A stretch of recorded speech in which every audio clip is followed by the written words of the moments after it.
not to do their jobs and to tell me that I have to do their jobs. Then they refuse to look at any evidence, refuse to do anything about any of the crimes that are committed against me, and assist my predators in getting away with their crimes, slandering my name and preventing me from being allowed to go to court. I shouldn't have to break the law. The other night, having to honk my horn like that out of desperation, those cops should have talked to Caleb a long time ago. Those cops should have talked to the Scudders a long time ago. But instead of them going to talk to the Scudders, I'm told that I have to have the Scudders turn it in. Oh, and then, of course, if they try to turn it in, they're going to be told, oh, well, you can't turn in crimes against other people. I'm a fucking witness to a goddamn crime. Yes, it is your fucking job to do something about it. And when it comes to the safety of an at-risk and disabled adult, yes, you are mandatorily supposed to do something about that.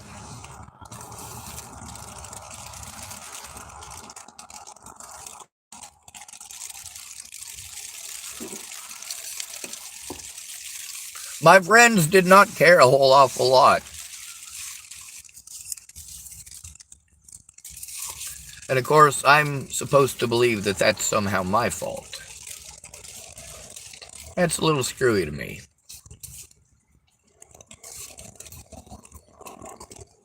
I had to travel across the nation to get help.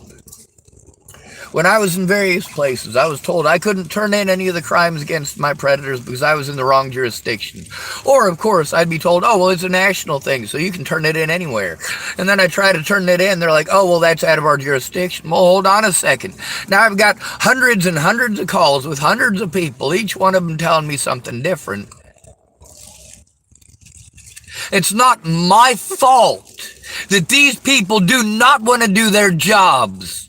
That their clerical errors, their mistakes, their laziness forces me to do desperate things to try to get heard, to try to get these pieces of shit to look at my fucking evidence. Between looking at evidence and using slander to prevent me from turning in evidence, what do these officers do? They go out of their way to make it your word versus theirs. This cannot be allowed.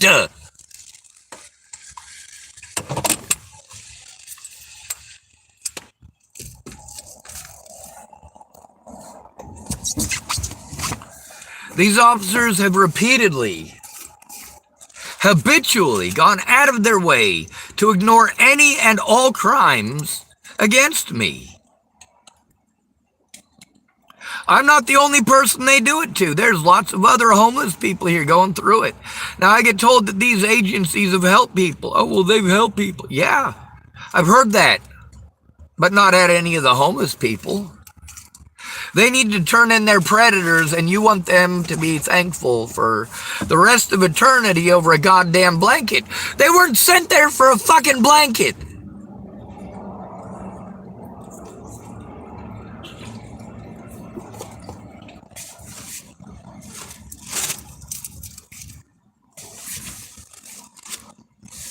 The thing is that the mental health advocates are not fucking advocating. They push housing and nothing else. Once you are in housing, they don't do shit. They literally do nothing to help you turn in your predators.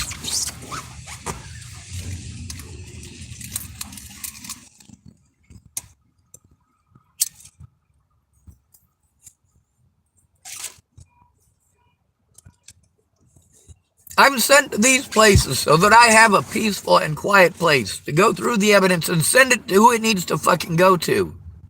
But I can't fucking do that. I have to do it over the goddamn phone.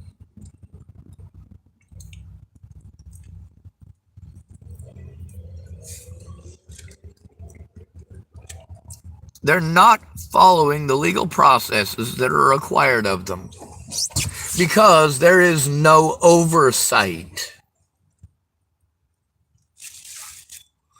If I go in by myself, the chances of me being blown off or victimized again are tremendous.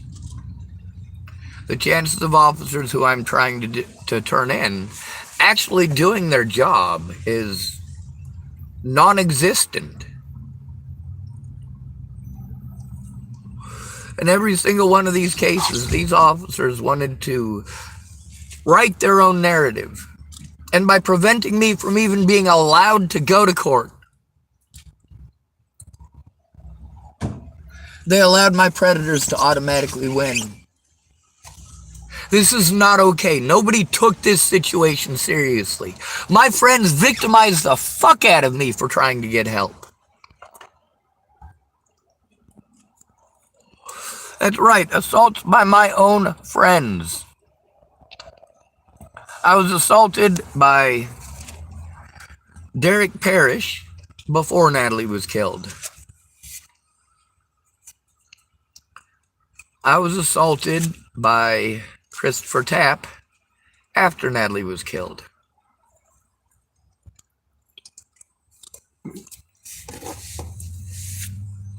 The people who are in contact with me want to look the other way. Well, they can do that all they want. It's possible for him to turn it, and then you tell him and say it's fault. That's not. We've seen quite a bit that she could have turned in. She never made any effort.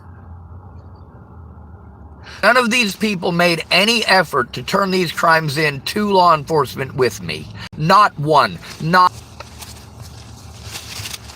I tried to show the evidence, and no matter what, nobody will fucking look at it. I have to have a friend or family member who is aware of what's going on, who will speak up when cops try to do what they do, which is talk over the victim, try to insinuate that it is the victim's fault. No, I am being forced to desperate measures because of this victimization.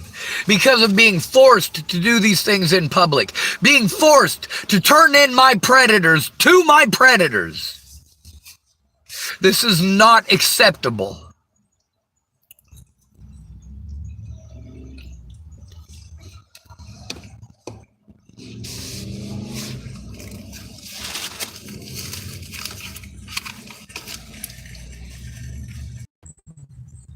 I'm where I am because of long-term abuse and neglect. These people who knew what was going on that never came forward, yeah, that's neglect.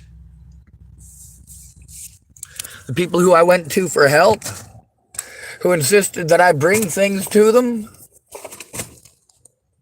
and then they would help me, that's not just neglect. That is taking advantage of myself and my disabilities. That is taking advantage of my very precious resources, of which I have few, to get away with committing these crimes, going out of their way to destroy evidence. This is bully. Oh, you need counseling. You want counseling, huh? I want the cop. But being hurted by so many people, my predators gaslight.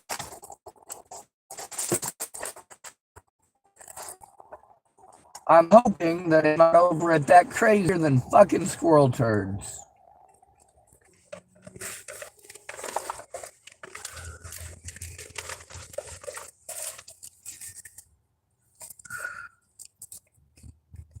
Yeah,